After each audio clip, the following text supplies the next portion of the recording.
Something Was Wrong is intended for mature audiences. Episodes can discuss topics that can be triggering, such as emotional, physical, and sexual violence, suicide, and murder. I am not a therapist or a doctor. If you're in need of support, please visit somethingwaswrong.com/resources for a list of nonprofit organizations that can help. Names have been changed for anonymity purposes. Opinions expressed by the guests on the show are their own and do not necessarily represent the views of myself or AudioChuck. Resources and source material are linked in the episode notes. Thank you so much for listening.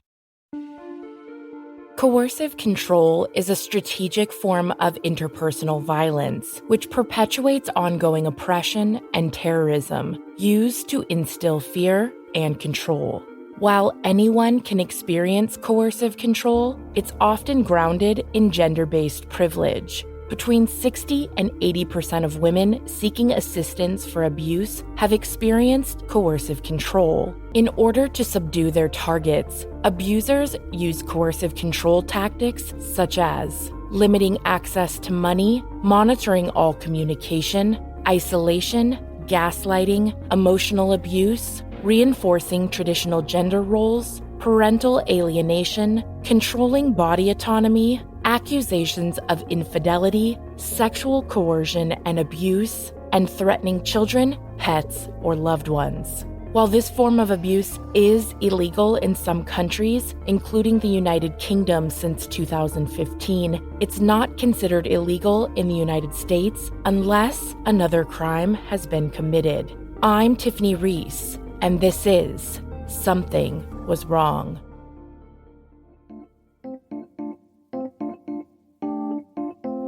You think you know me, you don't know me well at all. You think you know me, you don't know me well at all. You think you know me, you don't know me well. You don't know. My name is Maribelle. I am 37 from Oklahoma, and I'm going to be sharing my story with my ex, Hunter. I met Hunter on Plenty of Fish in 2018. I was attracted to him because he was the typical Southern guy I was looking for. He was into all the same things I was into. After we started talking on Plenty of Fish, we took it to texting, talking on the phone, FaceTiming. He worked out on the road. So the first 3 or 4 weeks of our relationship was long distance. And I found it sweet and intriguing that he wanted to talk to me on the phone all the time. That's how he caught me. I thought it was romantic and sweet. What initially attracted me to Hunter was everything about his profile was country. It was Southern gentleman. He liked to fish and hunt. That attracted me at first. Then after taking it to the phone, he had the accent. He just was everything I wanted in a man. I wanted the perfect Southern guy that was outdoorsy and worked hard, and he worked out in the oil field.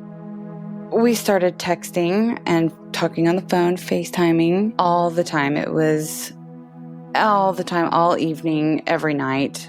And at first I found that endearing. Later on into the relationship, I found it to be very controlling.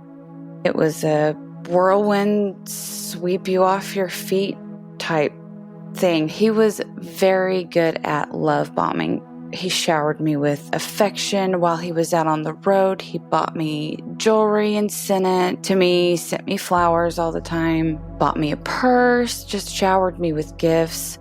Maribelle doesn't remember all of the specifics about their first in-person date, but she does remember feeling comfortable enough with Hunter to invite him to stay at her place that evening. I was living with my roommate, and I felt safe with everybody there. The next day, it's like we started a relationship that we had already been in. It was like he came in from out of town in a relationship we'd been in for a year. What he had told me about his background was that he was from Alabama. He had 4 or 5 brothers, 2 or 3 sisters.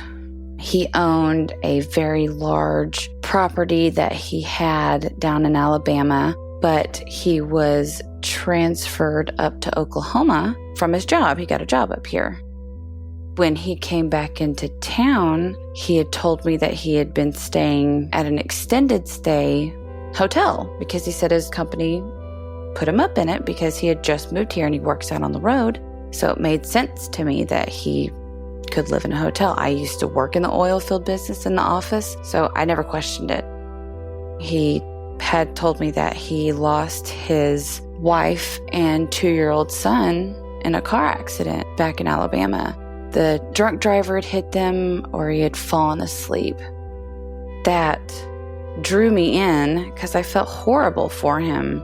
I cried with him many, many nights on the phone and after he got back into town as well. But I felt like here was this widowed man that just moved into a state he doesn't know. He had me from there. I'm a loving, nurturing, caring person, and he picked up on that quick. And I wanted to be with him. I wanted to fix him. I wanted to heal him. I wanted to show him that life can be great again. Did he show you pictures and videos of his son? He did. He showed me a couple videos, pictures of him as a baby. They ended at about 2. He said he passed away when he was 2. But he would share videos, pictures. There was even one video that had his wife, the boy's mom, in the background. And I heard her voice and felt horrible for him that he had lost his wife and son. It was tragic. What did your friends and family and your roommate think of him? My roommate, my best friend, she, from the moment she met him, knew there was something wrong with him. She knew from the get-go that there was something not right. I didn't listen. Even my mom, she felt the same way. And he didn't really meet a whole lot of my family. Something always came up that we couldn't go. It was work or something. Something always came up. But the one time he met my brother and a couple other family members, they all felt off about him. My mom and my best friend actually felt so much unease about him that a few weeks into the relationship with him, they paid to have a background check ran on his license plate so they could find out information on him. It came up nothing, unfortunately, because it was a work truck and they couldn't get anything. Kind of at this point wish they could have. Would have saved me a lot of trouble. I was in a vulnerable state when I met him. I came out of a pretty bad relationship before that, and I know that sounds terrible, but I did it. I was in a vulnerable spot and just wanted to be loved, like everybody wants to be loved and cared for. Here I have this knight in shining armor, this picture of what I've always wanted come riding into my life, and he's love bombing me with everything that I want to hear. I fell 100% head over heels in love with him. Absolutely. Another part of his story that also drew me near him and he led into fairly quickly, that was that quite a few of his family members had passed away. He had lost his mom. He had a brother that was in jail. He had another brother that had passed away. His life was just surrounded in tragedy. I thought, well, I've got a great family. I can bring him into mine and show him love and what a wonderful family is. Then he told me that he had 4 sisters. He never had a relationship with them. They have different moms. A couple of them have different moms. A couple of them have different dads. It was a complicated story that he never went into much detail. And he made it so upsetting that it was kind of one of those things that I didn't ask if he didn't tell me. I didn't talk about it unless he talked about it. Early into their relationship, the couple began living together in a local hotel room that Hunter was staying at for work. He told me he had owned a couple different businesses. One was a trucking company. The other one was a food product. He had an engineering degree. He had 2 patents. He wanted me to quit my job and go on the road with him. I was too scared to quit my job, so I started messing up on attendance so they would let me go.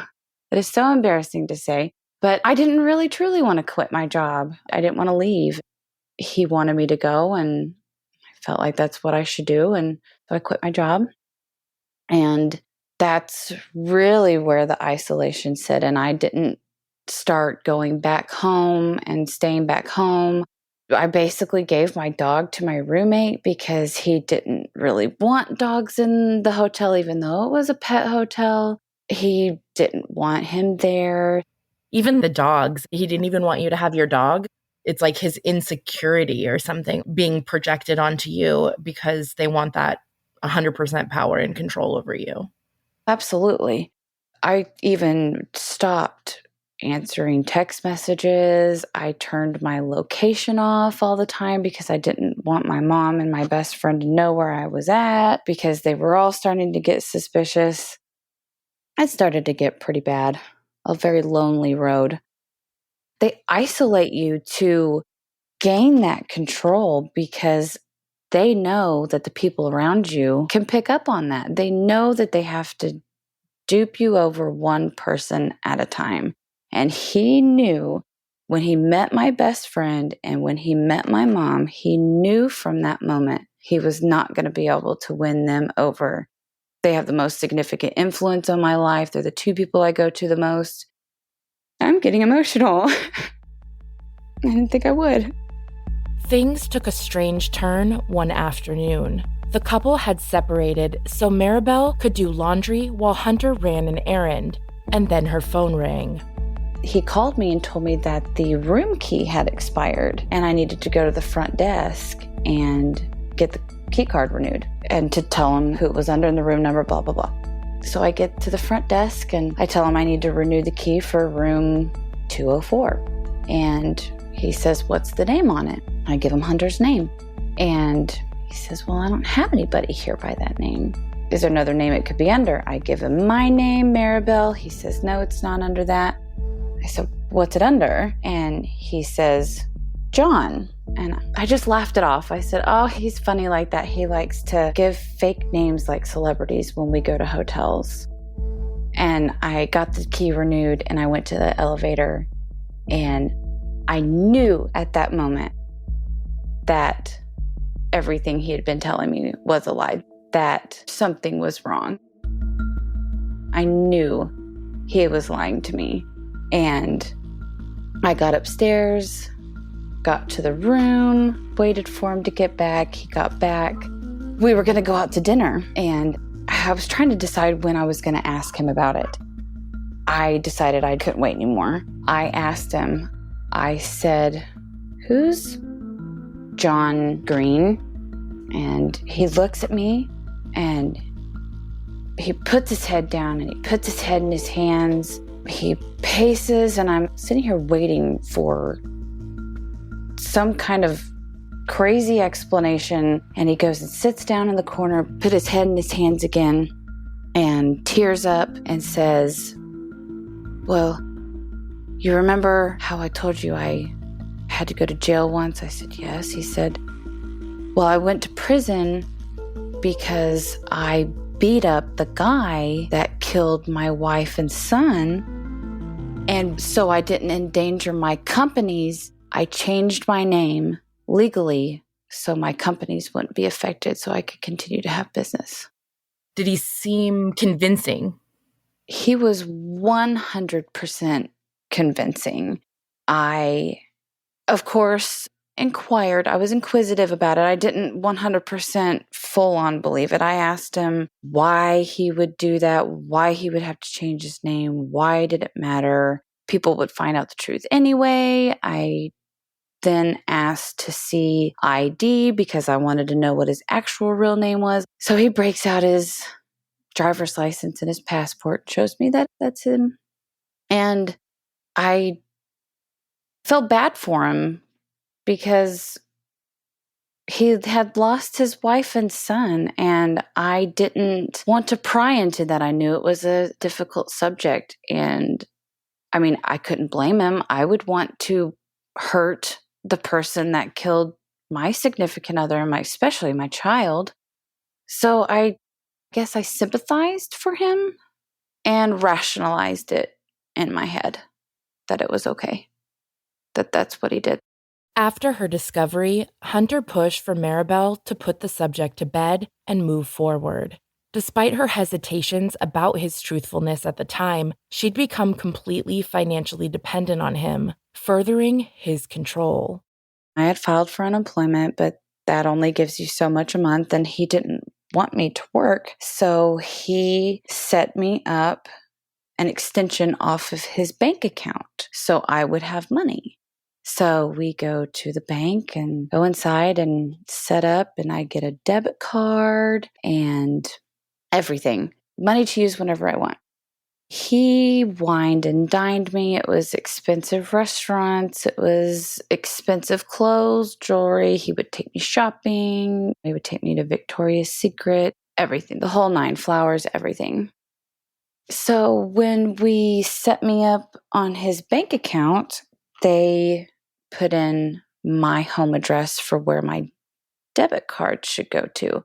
And a few weeks went by and I didn't get it. And I called him and he had said it went to his trucking company's address and that they would be sending me a new one, which they did. Shortly after she received her new bank debit card linked to Hunter's account, she decided to log into their online banking to see if she could verify which name he was using. I started to question things. I started to really search him out on the internet and I couldn't find anything. So I was getting suspicious. So he leaves and goes back out on the road. He tells me that the hotel's good through Sunday. This is a Friday. He leaves and I really get to work on searching this guy out to see who he is. So I started digging in his bank statements and I found another address for a town close to the town I was living in that he said that he did not have an address for. So I dug around a little more and I found another name attached to his main bank account because my app fed into his main bank account, I found out. And the name I found was Evelyn Green. And I thought, well, okay, I've never heard that name. So I instantly go to, where does everybody search? Facebook. I search the name and the profile picture is of a woman with two children. And one of the children looks familiar. So I open up and dig further into this profile because there were several Evelyns. And I come to a picture of a little boy that looked familiar. And then I kept flipping to the pictures, and there was the picture that he sent me the first time when he told me that his youngest son had died. The same picture, posted on Facebook, like a couple weeks before he had sent me that picture. There it was right there. The kid is alive and well on Facebook. I see the same video. This child is alive. This wife is alive. It was unbelievable.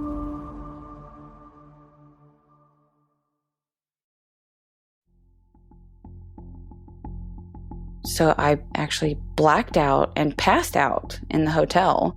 After she came to and tried to comfort herself, Maribelle put the address she had found linked to their bank account into her GPS and saw that the home was only 15 minutes away. And at this point, it was about 3 or 4 a.m. So I get in the car and I drive over there and I find where the house is and I park a little down the street and let the sun come up because it's dark and I didn't want to drive by the house just in case. So I park a little down the street, the sun comes up and I see a very familiar Dodge. And there's this truck parked in front of the house. And I was like, oh my God, he has a home here. That was the first thing that went through my head. He has a home here. He does live here. Then it was, he's got a kid, he's got a wife. What was happening? Before I even had a chance to process this, I see him walk out the front door, across the yard, and get in his truck. And 2 seconds later, my phone rings, and it's him. If it was that early in the morning, he knew I would be asleep. I knew I had to answer the phone. If not, I was probably cheating, quote unquote. And so I acted like I was asleep, answered the phone, played the whole thing off, and he told me he was just over the border or wherever he was working at the time, and he was at the gas station filling up and getting back on the road. And I'm sitting here staring at him in his truck. And we get off the phone, he gets back out and he goes inside. And I backed out and left and went home and didn't tell anyone. At this point, I was in complete disbelief that the woman and the child especially, because I've always wanted kids, and at this point I didn't have any. And I was so just blown away that this child was still alive, that someone could say that their child was dead and pass them off as dead. That's where I couldn't wrap my mind. I was trying to wrap my mind around, was this actually real? I think for several days, I was in complete denial that this was even real. I went on pretending with him for weeks and weeks as if nothing ever happened, as if I never found out. But internally, I tried to process it more and more every day. And I was doing this alone too, because I was so scared to tell my friends and family. For one, I was scared if I was wrong or if there was a legitimate reason for this. I didn't want them to hate him because I knew we were already struggling on that end anyway. I was scared to find out the truth. I didn't want to look like an idiot again for picking another bad guy, being in another bad relationship. I didn't want to admit I failed again. As she was processing and searching for more answers on social media, she came across a message that had been sitting in her spam folder from Evelyn, who she suspected to be Hunter's very much alive wife, asking me if I knew Hunter. And I never responded. I was too scared to. And he got back into town, and I still didn't ask him about it for a few days. I pretended like everything was normal. I was 100% dependent upon him for money. I was scared to leave because there went my income at the time. I had to pay rent. I lived with my roommate. She has a daughter. I didn't want to leave them high and dry. So I was scared for multiple reasons to even confront the situation with him. At this point, really started to look into who Evelyn was and got her information. And I became an FBI agent with this guy, okay? A private investigator. So I found her phone number and email. So I created a fake email address, pretended I was one of my friends, and emailed her asking who he really was to get some questions answered. I did not think that through. I just at this point wanted answers. I had to know. While trying to pretend everything was fine and simultaneously messaging Evelyn, she headed out for a night of bowling with Hunter. But before they even began their game, Hunter approached Maribelle, furious. He comes up to me and he says, "We're leaving." And I said, "Why?" And he said, "We're leaving right now." And he said, "Don't play dumb with me." And I said, "Well, what are you talking about?" And he said, "You know what you did, you know what you did." And we got in the truck and we left and got into a huge argument. And at this point, I had started to see his anger a lot, so I started voice recording our arguments and things like that, because I was scared that night. That was really the first night I saw that side of his anger. And I admitted it, that it was me. At first, I did lie. I told him that it was my friend and I didn't know. And then I admitted it that it was me because I wanted answers. And he said, "You should have just asked me about her." And I said, "Well, who is she?" So we're arguing in the truck and we get back to the hotel and he gives me the second tragic sob story of his kids and who Evelyn is. He tells me Evelyn is his dead brother's widow, and the two kids are their kids together. And he married Evelyn to give them his military benefits, and that neither one of those children were the child he had lost. He told me that there was a son that he lost, and he really did lose his wife, but this wasn't the same people. And I said, well, what about the picture you showed me? Oh, that was a different picture. That was a different picture. I was like, that is not a different picture. I must have sent you the wrong one. There was always an explanation for everything. Is he again convincing? At this point, I'm thinking, you are completely full of crap and you must think I'm dumb. But at the same time, I didn't know. I thought, I know for sure you've been lying about your son and you're trying to pass that one off. So how am I supposed to believe that you really do have an actual death? Where's the proof of this? Who is this? How do you know? I wanted to know more about that. And he got really defensive and we got into a huge argument that night. And I ended up leaving. I told him I needed a break. Conveniently, Hunter was headed out of town for work, so she was able to get some distance to process. We spoke a little bit here and there. He tried to constantly win me back. And when he went out of town was when I decided to go ahead and respond to Evelyn's Facebook message and tell her who I was and that I knew who she was, and let her know what was happening, to tell her what her husband was doing.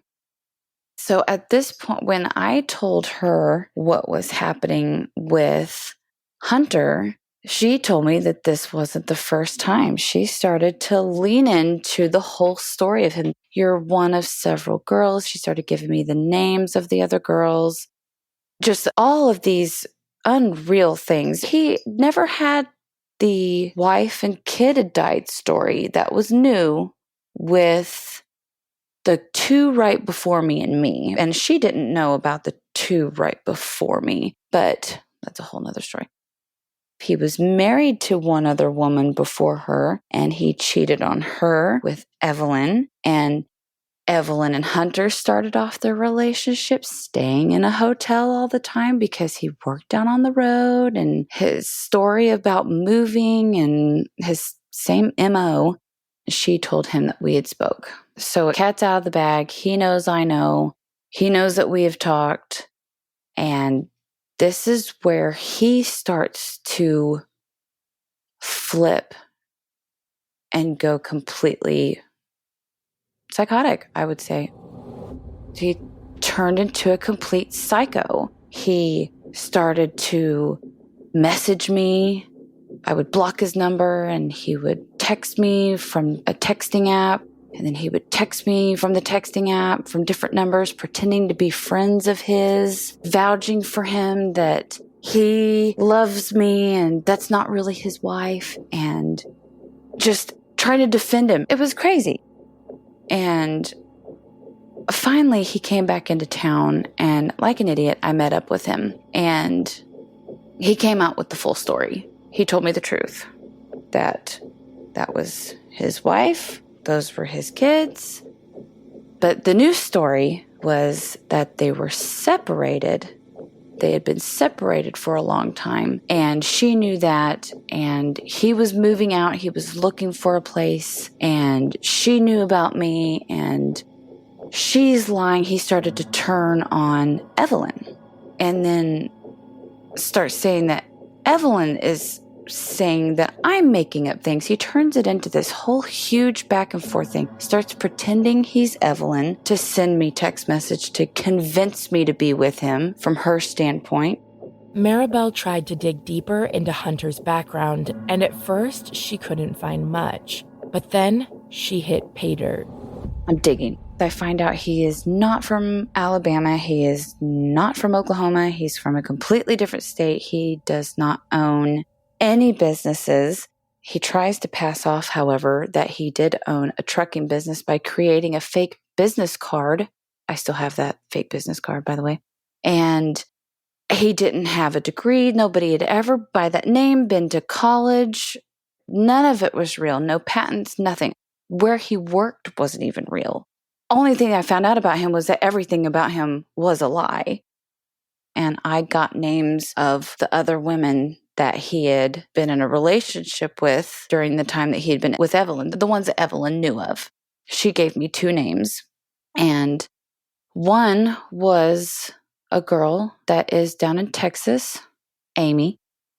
He had an assistant named Amy, and this was supposedly his assistant, but she was actually his girlfriend that was living in Texas, that they had been together for 5 years. And let me just add in that him and Evelyn have been together for 7 at this point. Do the math. When Evelyn and I finally spoke to each other and were telling each other our sides of the story, he panicked and went up to my mom's work. My mom owned a business, and he went up to her store. I didn't even know he knew where it was at this point. I think we had drove by it once, and he showed up, and as soon as my mom saw him walk in the door, she told him to turn around and get out and to talk to him outside. She knew we broke up and that he was a controlling jerk, but not the name, the kids, everything. And I still don't know really what happened in this conversation to this day, but she basically told him to leave me alone, leave all of us alone, and to never show his face around us again. And if he did, that she would call the police.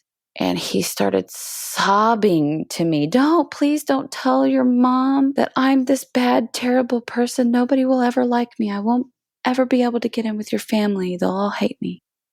I wish you could see our eye rolls right now. Right? It's the only downside of podcasting, the eye rolls.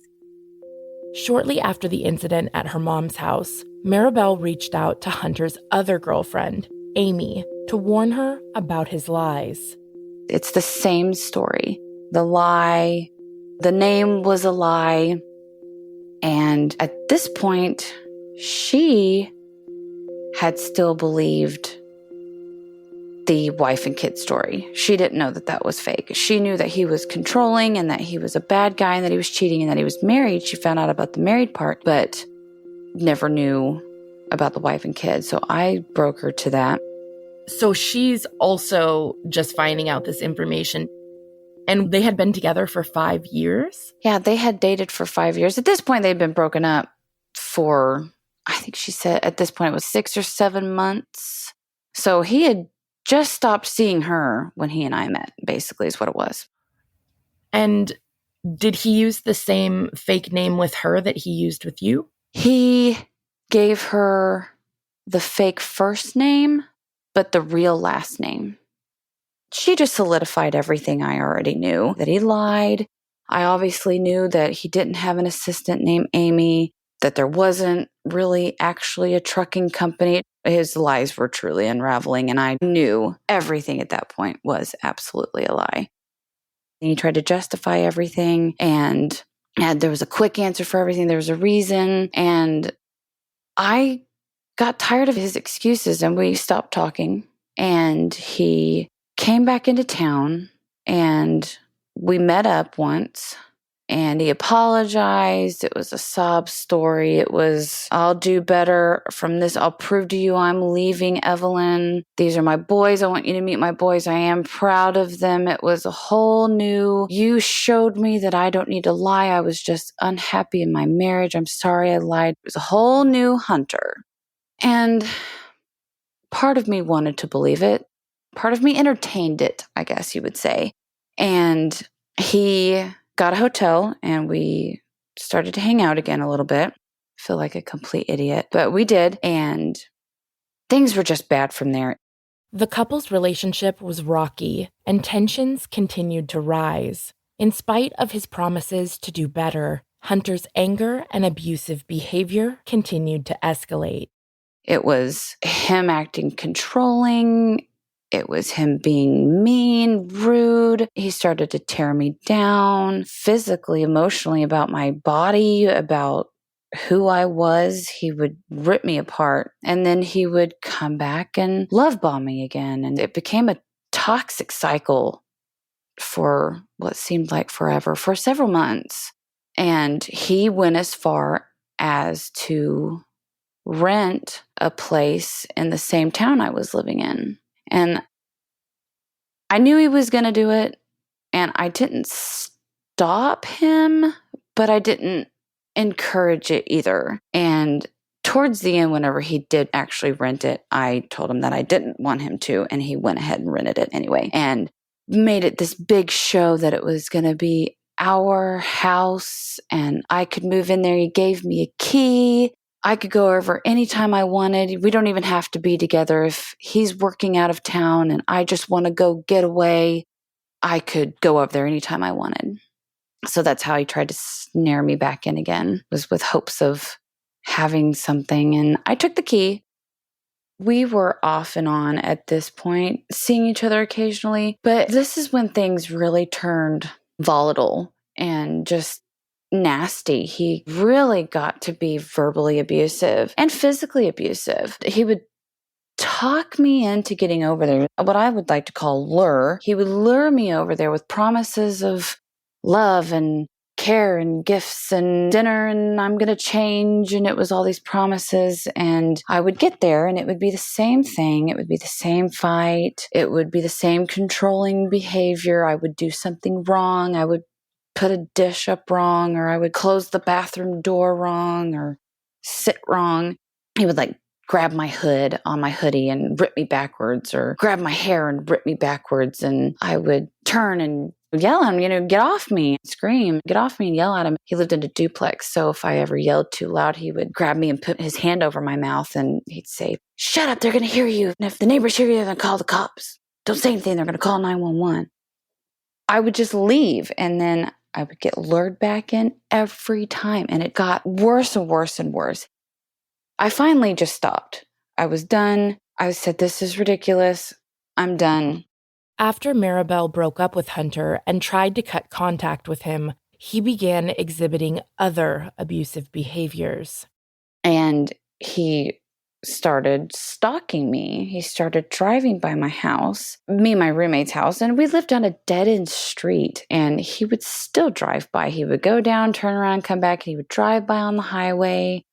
He would just leave messages in my mailbox on the driveway. He would throw gifts in the driveway. He just did weird things. Well, I had told him that I was done and that I didn't want to do this anymore. And he came into town early one morning. He drove back purposely because I would not talk to him. And he drove all night and showed up at my house at 6 o'clock in the morning. And my roommate answered the door. And I was like, I don't want to see him. I do not want to talk to him. I said, please tell him to leave. So my roommate tells him to leave. After showing up at her place and being turned away, Hunter texted Maribelle to say that they needed to meet up one last time. It was we needed to meet up and give each other back our things. And he said he was going to go to my work. And I said, no, don't go to my work. He said, okay, I'm going back into town. So I'm driving to work and I turn and my work is right off the highway and I see his truck parked in the gravel parking lot and I blow past it. I was not going to turn in.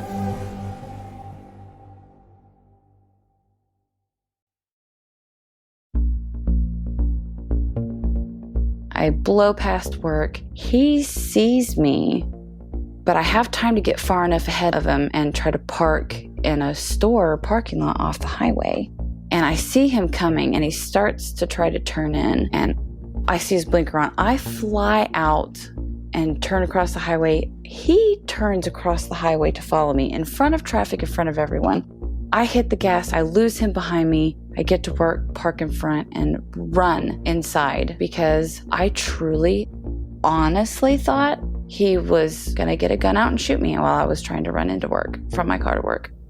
I'm so sorry. It's okay. He was truly such a predator. Oh my gosh, he was such a predator. Just after that, he started calling work. He would call my work and ask for me if I didn't answer the phone, or he would ask if it was Sonic and say he had a wrong number if I didn't answer the phone. And even when I did answer the phone, he would just hang up. He just did it to see if I was there. And the text messages just went out of control. It was all day long. Some days he would create a new number and text me, create a new number and text me. Sometimes it would be himself. Sometimes he would pretend to be, he liked to pretend to be other women that he was dating or talking to. And he would talk to me as if he were them, trying to make me jealous to come back. And he started sending me really vulgar, horrible things. He would send me pictures of naked women and him and other women engaging in sexual acts. He would send me pictures of himself. He even took a picture with one of my necklaces on her and sent me the picture. I mean, do you really think this is going to get me back? After his harassment and stalking behavior began, Hunter also started to try and intimidate her in other ways. He started threatening that he was going to tell my job that I was doing heroin and meth and all these things, and he was going to get me fired, and he was going to tell my whole family that I was on drugs and all these horrible things about me to try to get me back. And then he would text me the next day or later that night as himself and apologize for that person and try to love me. I'm so sorry they did that. I told them not to ever do that again. He would be the protective, defensive. And then when that didn't work, it went back to, well, then you're a piece of crap. You're fat. You're ugly. You're stupid. I mean, he would literally call me these things all the time. I'm not sure what he expected out of that, but it starts to wear down on your psyche after a while when you have someone calling you those things every day. Every day I had to look over my shoulder because he was always there. He just ended up always being there. I had to change my route to work. I had to change my route home. I would call, see if my roommate had seen him drive by. I would go stay at my mom's on weekends. It was horrible. My life was completely consumed by him. And I mean, in all honesty, it ended up costing me my roommate. We're still best friends, but we ended up not living together anymore because she was in fear for her child. And I feel really bad about that to this day, but I don't blame her for wanting to protect her child. Absolutely. And I felt like a horrible person. So I moved in with my parents and I didn't tell him, but I got a bouquet of flowers one day at my parents' from him. And it just said, "I love you, Hunter." And he did that not to be sweet. He did that because he wanted to tell me he knew where I was at. How does living in fear like that affect you physically and your ability to go to work and function in everyday life when you're living in constant fear? Not only living in fear, but also the toxic things that he was saying. Even if I would block, he would just create another number, 204 to be exact. In the end, he created. It tears your psyche down whenever someone does that to you. And then living in fear of that same person just wreaks havoc on your body. I ended up losing probably a quarter of the hair on my head. All my hair started falling out. So I went a long time not really doing much because I was afraid. I didn't want to go to my best friend's house because I was afraid he'd follow me and find out where she lived. It was rough. It was a really dark time. Thankfully, Maribelle was able to find a new job, which brought some relief because Hunter didn't know about it. Her car had also broken down, so she had gotten a different car, which helped her feel a little bit safer. I mean, thank God for my mom and my best friend because they are the two people that stood by me and loved me no matter what. And no matter how much I isolated myself away from them, they were always there. So between that and getting a new job really started to help. So I started to get him off my back a little bit. Then he started again. Oh God, this time he caught me in another vulnerable moment. I had stopped talking to him completely. He was still messaging me. I wasn't responding to his text messages, but I got put in the hospital with pneumonia. And he found out about it. And he started texting me. He started texting my roommate and trying to act genuinely concerned. And I was in the hospital. I was horribly sick. And I responded to his text messages. We just talked on a friendly level. He sent flowers again. He just tried to be my friend. And I got out of the hospital And we saw each other one time. I guess I just needed one last final confirmation that I was getting rid of him. I stayed the night. I didn't sleep at all that night because I was terrified. And he had to leave early that morning too. He went back on the road. He told me I could stay there and get ready and go to work. Well, I called in late so I could snoop because this was the first time he had ever left me alone around his stuff. I needed to know who this guy was. I found a lot of gifts and packages and pictures and a sweet little memory relationship book from a woman that he had been with for 2 years and was still with her. After discovering this, Maribelle decided to reach out to Hunter's other girlfriend. They are still dating at this point. She thinks they are full on in a relationship. I am the one that broke to her. His name is not Hunter. It's John Green. She had no idea. She had no idea about Evelyn, the kids. She thought that Christy and the little boy were dead still. I mean, she had still believed the whole story, and they were in a full-blown relationship. And I had to break it to her. That was hard. I turned her world upside down. She had kids that she involved with him and everything. Regretfully, Maribelle went to Hunter's house one more time after this incident. He came back into town. I went back over there one more time he lured me back in with getting my mom's earrings. I had been looking for a pair of earrings, and he told me he found them. And I went back over there, and he expected he literally thought in his mind that we were just on a break, that we would get back together and I would move in to his house. And I told him, no, that is not what is happening. We are done. And we got into an argument, and I looked at him and I said, we are not together. I don't have to do this anymore. Why am I doing this? I said, I'm leaving. I'm done. And I turned around and walked out. And as I was stepping out of his front door, he sucker punched me in the back of the head. He didn't make full contact, probably half contact, enough to jolt me forward. And I had a water bottle in my hand, and I turned and looked at him and I said, really? And I chunked the water bottle at him, and it hit his front door down at his shin level.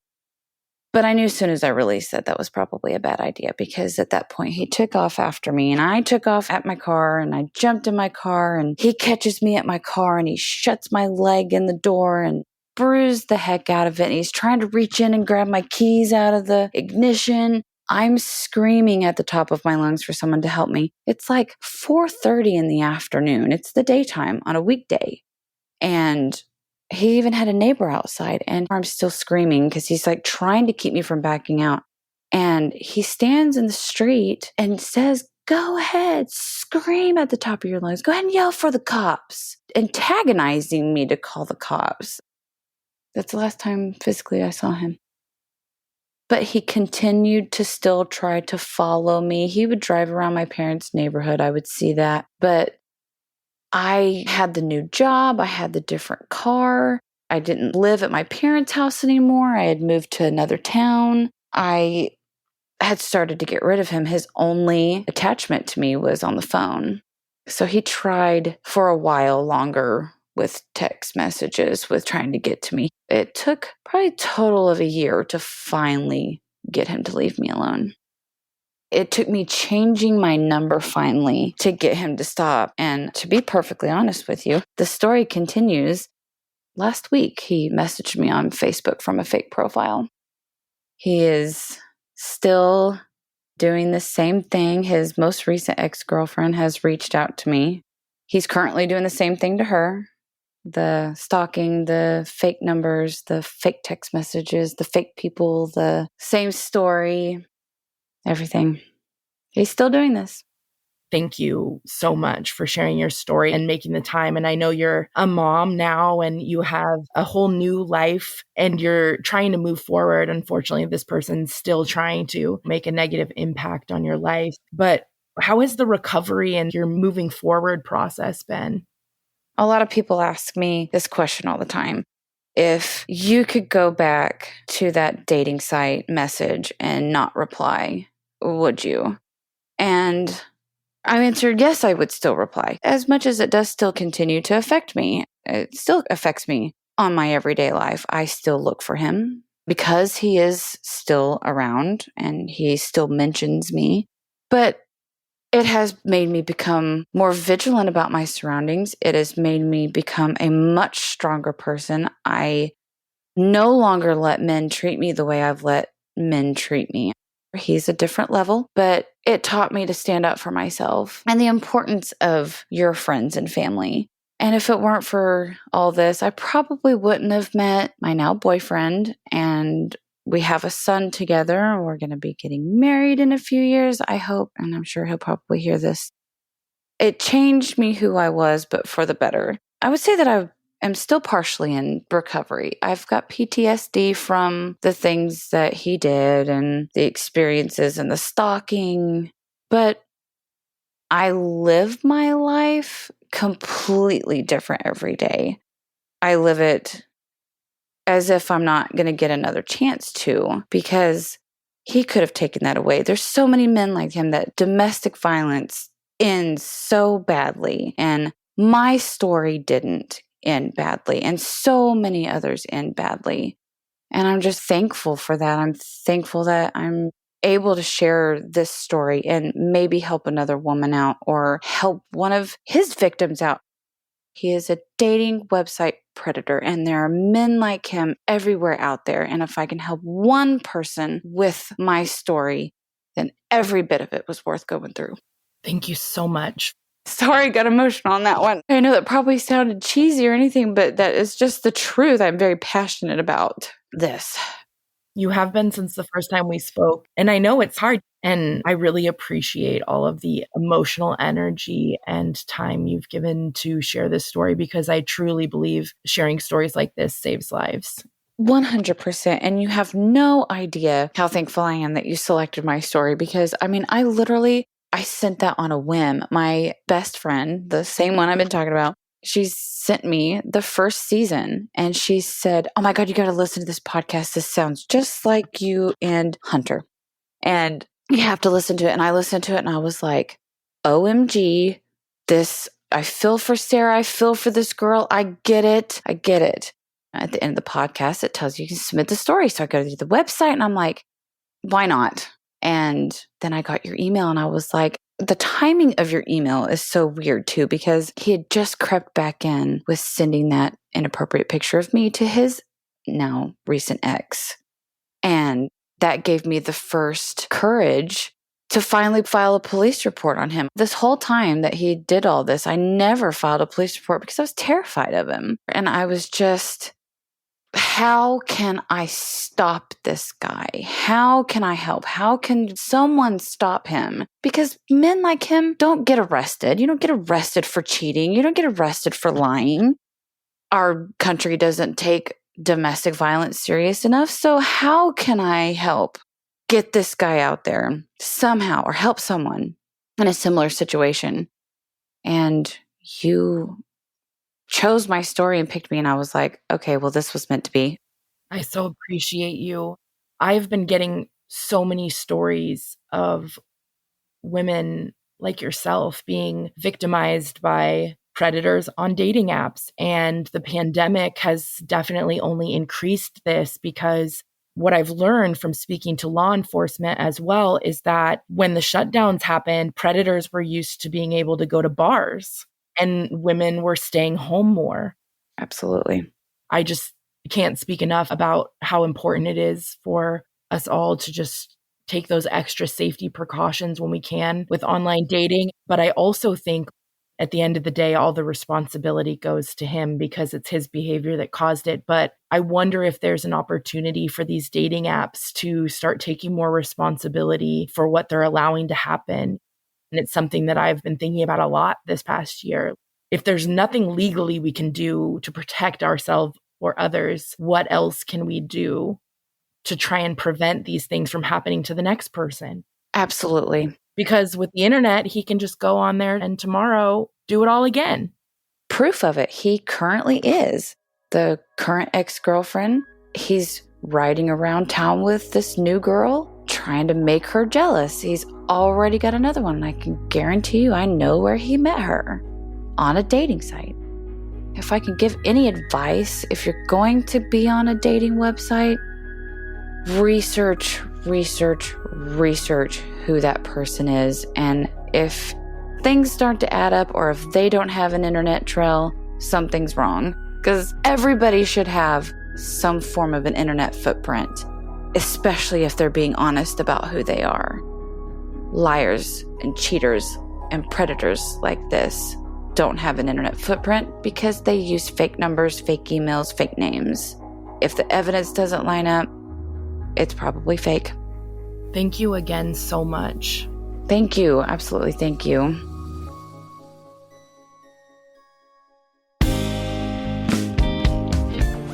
Something Was Wrong is an AudioChuck production, created and hosted by Tiffany Reese. Our theme song was originally composed by Glad Rags, covered this season by Basic Comfort. You think you know me, you don't know me well at all. You think you know me, you don't know me well. So, what do you think, Chuck? Do you approve?